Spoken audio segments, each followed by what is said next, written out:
예, 안녕하세요. 글로벌 공대리입니다. 오늘 이야기는요, 지난 편에 이어서 유학 경비, 유학 비용 이야기인데, 유학 이후에 드는 총 비용들에 대해서 제가 오늘 좀 정리를 해보려고 합니다. 그리고 제가 상대적 흑수저론에 대해서 얘기한다고 그랬잖아요. 이게 제가 예시를 하나 드리면 좋을 것 같은데요. 그 예전에 서울대 애들만 들어갈 수 있는 snurlife.com이라고 snurlife.com 거기 이제 재학생들이나 졸업생들 게시판이죠. 예전에 제가 한 10년 전에 본 글인데 어떤 여학생이 이렇게 푸념글을 이렇게 남겼더라고요. 대학생들 유럽 여행 많이 가잖아요. 자기 친구가 이제 그 유럽 여행을 방학 때 가고 싶어서 빡세게 아르바이트를 해서 유럽 여행 갈 돈을 모아가지고 갔는데 그 친구의 다른 친구는 집에서 엄마 아빠가 줬다는 거야. 유럽 여행 가라고. 그래서 그 얘기를 자기는 너무 힘들게 혼자 힘으로 이렇게 돈을 모아서 유럽 여행 가는데 친구는 그냥 부유한 집에서 그런 것도 걱정 없이 막 척척 가는 게 너무 부럽다라는 식으로 자기한테 얘기를 했대요. 근데 그 얘기를 들은 애가 이제 그 게시판에 글을 쓴 건데, 이제 그 친구의 말은, 이렇게 장난하냐 이거지. 자기는 지방에서 올라와서 자취비용, 그 방값 내는 것도 사실 너무 버거워서 이제 부모님한테 그것도 못 받아가지고, 한 달 내내 과외하고 다음 학기 학비는 어떻게 내며 그런 게 걱정인데, 이제 그 유럽 여행 간다는 그 친구는 서울에서 살면서 부모님 집에서 통학하면서 용돈 받아 쓰고 그 용돈을 제외하고 자기가 돈을 모아서 가는 거잖아요. 근데 이 친구는 용돈도 없었대, 자기는. 그래서 과외하면서 그렇게 벌어서 다니는데 그 얘기를 자기 앞에서 했다는 자체가 너무 짜증난데 거지. 이게 상대적 흑수저론이에요. 근데 유학을 오게 되면 이런 일들이 이제 비일비재합니다. 그러니까 제가 저번 시간에서 얘기했듯이, 아니 그 한국에서 유학 준비해가지고 그 돈 들여가지고 미국 땅을 밟았다는 그 자체가 흑수저라고 말하면 안 된다 그랬잖아요. 그건 기만이다. 혹시 못 보신 분들은 저번 편을 한번 보고 오셨으면 좋겠습니다. 그러니 제가 이 상대적 흑수저론을 중간중간에 얘기를 할 거예요. 첫 번째로 이제 대학 등록금이 들겠죠. 대학 등록금은 솔직히 저한테 제일 많이 물어보는 게 학비는 얼마 정도 할까요? 그거는 저한테 물어볼 필요가 없는 질문이에요. 왜냐면 학교별로 다 달라, 학비가. 그냥 그 학교 홈페이지 가면 나오는 거를 왜 나한테 물어보세요? 그거는 제가 해드릴 말씀이 없네요. 예. 뭐 한 10,000불에서 20,000불 사이겠어요. 한 학기에. 그리고 그다음에 생활비. 뭐 생활비라고 하면은 너무 막 막연하잖아요. 예. 생활비가 뭐 어디까지 생활비인지 이도 이제 지역마다 다르겠지만 이제 보통 가장 처음에 와서 가장 이제 생각을 하셔야 될 게 그거죠. 잠을 잘 공간, 그죠? 근데 이제 학교 기숙사에 들어갈 수도 있고요. 학교에서 제공하는 또 아파트가 있어요. 아니면 이제 사설 아파트. 뭐 이런 식으로 몇 군데 있겠죠. 근데 제가 다녔던 학교는 학교 아파트가 굉장히 비쌌어요. 그 시설이 아주 좋았어요. 학교 캠퍼스 안에 있는 아파트여가지고, 그리고 학교에서 걸어갈 수 있기 때문에 굉장히 선호하죠. 서로 들어가려고. 근데 좀 비쌌어요. 다른 아파트보다. 그래서 저도 학교 아파트를 처음에 못 들어가고 1년 지난 다음에 마지막 세 번째 학기에 학교 아파트 신청해서 들어가게 됩니다. 아파트 비용은요, 이것도 정말 지역마다 다를 텐데 보통 1,000불. 예. 그게 아마 에버리지 아닐까, 1,000불. 근데 제가 다녔던 학교는 텍사스에서 좀 약간 중소도시 시골에 있는 학교였기 때문에 그렇게 비싼 학교는 아니었는데 최근에 듣기로는 엄청나게 많이 올랐더라고요, 물가가. 싱글분들은 거기서 비용을 아끼려면 그래서 룸메이트를 구해가지고 이제 뭐 반띵을 한다든지 500불씩 내자, 아니면 룸메이트 3명이면 뭐 330불씩 내자, 이렇게 하는 거죠. 근데 여기서도 문제가 많아요. 이게 계약 기간이 다 틀리잖아요. 얘는 뭐 한 학기 먼저 졸업하고 나가고, 얘는 뭐 6개월 더 살아야 되고, 그러니까 이거를 뭐 아파트 오피스 측에서 이렇게 어레인지를 해준 아파트가 있고, 또 개인적으로 자기가 따로 구해가지고 그렇게 하자 그래서 하는 건데, 보통 이제 아파트에서 룸메이트를 배정을 이제 하면요, 그거는 또 룸메이트가 복불복이잖아요. 누가 걸릴지 모르니까 되게 이상한 사이코 같은 애, 아니면 아주 프리한 자유분방한 미국 애들이 막 여자친구 남자친구 데리고 와서 같이 자고 옆방에서 이러면 이제 또 스트레스 받는 거예요. 그러니까 그게 싫어가지고 이제 잘 아는 친한 한국 사람끼리 룸메이트 잡고 이렇게 하는 경우가 많거든요. 근데 거기서 또 문제가 생겨가지고 뭐 어떻게 하다 보니까 또 거기서 분쟁이 생기고 뭐 서로 싸우고 이러니까 그냥 애초에 1,000불 내고 이제 혼자 쓰는 애들이 부러운 거지. 거기서 이제 또 상대적 흑수저론이 발생하는 거예요. 왜 나는 이럴까? 왜 이렇게 그 돈 아끼려고 이렇게 스트레스 받으면서 공부에 지장을 받느냐. 그 다음에 아파트 렌트비 말고 아파트에 살게 되면 유틸리티비가 있어요. 전기세, 뭐 물세, 그리고 뭐 가스비, 그리고 뭐 여러 가지 뭐 쓰레기 뭐 처리하는 비용 뭐 이런 거 다 뭐 들어가 있고, 그리고 제일 중요한 게 뭐 있어요? 인터넷. 인터넷은 또 없으면 안 되잖아. 공부하러 왔는데 방에 무조건 인터넷이 터져야 되니까 또 인터넷도 설치해야 되고. 근데 또 아파트에서 인터넷이 되는 프리 와이파이가 되는 아파트가 있어요. 그런 데는 또 이제 렌트비가 비싸지. 거기 포함되어 있으니까. 그렇지 않은 아주 허름한 아파트에 가면 또 자기가 설치를 해야 돼. 이것도 뭐 한 달에 100불 하죠. 이렇게 계약하면. 쓸만한 거 막 아주 느린 거 말고. 그러니까는 여기서도 100불 들어가죠. 뭐 그다음에 유틸비도 100불 넘어요. 근데 이제 이거를 이제 여러 명이서 룸메이트끼리 나누면 좀 싸지긴 할 텐데, 이제 혼자 살게 되면은 2억까지 감당하면은 이제 한 달에 렌트비랑 유틸비만 해도 막 1,200불, 1,300불 이렇게 들어가는 거야. 그래서 나는 진짜 돈이 없어서 무조건 싸게 있어야 된다. 그러면은 싸게 있는 만큼 굉장히 스트레스를 받을 거다. 아파트도 너무 후지고 막 아파트에 막 바퀴벌레 막 이런 거 나오고 막 심지어 배드버그라고 미국에 그 허름한 아파트는 그런 게 또 있어요. 온몸에 막 근지러워가지고 막 물려가지고 그런 사례도 많이 봤고. 그다음에 식비 생각하셔야 되잖아요. 이것도 뭐 많이 드시는 분, 뭐 적게 드시는 분 다 천차만별이겠지만, 일단 기본적으로 나는 좀 적게 사 먹고 내가 도시락 싸다니겠다, 돈을 아끼려면.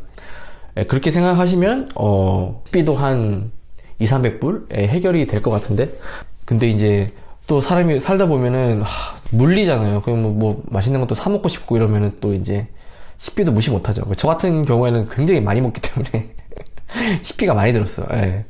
그래서 그나마 다행인 거는 텍사스 여기는 고기가 엄청 싸거든요. 소고기, 스테이크 이런 류가 굉장히 싸기 때문에 뭐 원 없이 먹었죠. 예. 학생 때부터 막 진짜 이만한 거 사와가 몇 날 며칠 구워 먹고 계속. 너무 좋았죠. 그러면 뭐 그것만인가요? 학교 다니다 보면 얼마나 짜증나. 가끔 커피도 사 먹고 싶고 막 지나다니면 스타벅스도 먹고 싶은데, 근데 일주일에 한 잔은 스타벅스 사 먹고 싶다 이런 생각 들잖아. 그거 어떻게 참아. 여기서 여러분들이 어떻게 희생하고 줄일 것인가는 여러분들이 판단하시면 됩니다. 그게 다가 아니에요. 보통 여기까지는 다 얘기를 해줘. 학비랑 생활비 뭐 이 정도까지는 다 얘기를 해주는데, 숨겨진 비용들, 숨겨진 비용들에 대해서 제가 이제 하나씩 말씀해 드릴게요. 첫 번째로 이제 교통비를 생각을 안 할 수가 없는데, 차가 있냐 없냐에 따라서 또 다르겠지만요. 올 때부터 차를 이제 사이즈하고 차 살 돈을 들고 오시는 분들 있죠. 유학생 국민차가 있어요. 뭐 혼다 시빅이랑 코롤라, 토요타 코롤라 뭐 이런 거. 아니면 현대 아반떼. 이것도 이제 새 차를 사게 돼도 한 17,000, 18,000 정도 했었어요. 10년 전에. 2천만 원 정도 되죠. 근데 차 보험료가 들어거든요. 그 차 보험료는 또 국제면허로 들게 되면 또 보험료가 비싸요. 근데 차 보험료도 6개월치 보통 한꺼번에 사는데 그것도 몇백 불 하거든요. 예. 그러니까 차 보험료 생각하셔야 되고, 오자마자 새 차를 사는 유학생들 많이 없었어. 예. 근데 중고차 사는 친구들 많아요. 한 뭐 300에서 500 사이, 뭐 3,000불에서 5,000불. 예, 그 사이에 뭐 이렇게 좀 쓸만한 것들. 그러면 이 중고차 산 친구들도 상대적 흑수론에 빠지는, 차에 막 문제 생겨. 막 중고차를 샀더니. 그럼 또 막 고치러 가야 되고 그러면 짜증나는데, 막 옆에 친구는 오자마자, 다른 유학생은 새 차를 산 거야. 혼다 시빅을. 그럼 거기서 또 이제, 본인은 이제 굉장히 불행하다고 느끼죠. 근데 차 없는 유학생들은 어때요?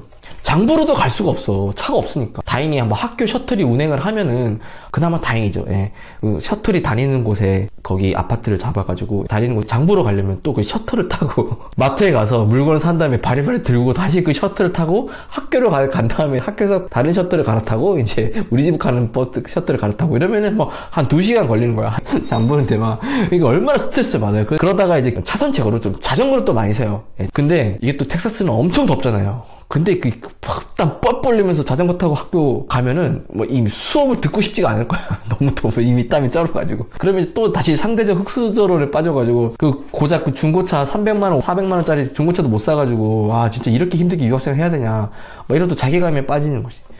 또 막 집에 전화해. 막 차 사달라고. 한 학기 지나고 나서 도저히 공부를 할 수가 없어. 차가 없으니까. 막 그러면 이제 한국에 계신 부모님, 또 이런 사정을 모르는 사람들은, 아니 무슨 대학생이 차가 필요하냐 거기서 버스 가냐.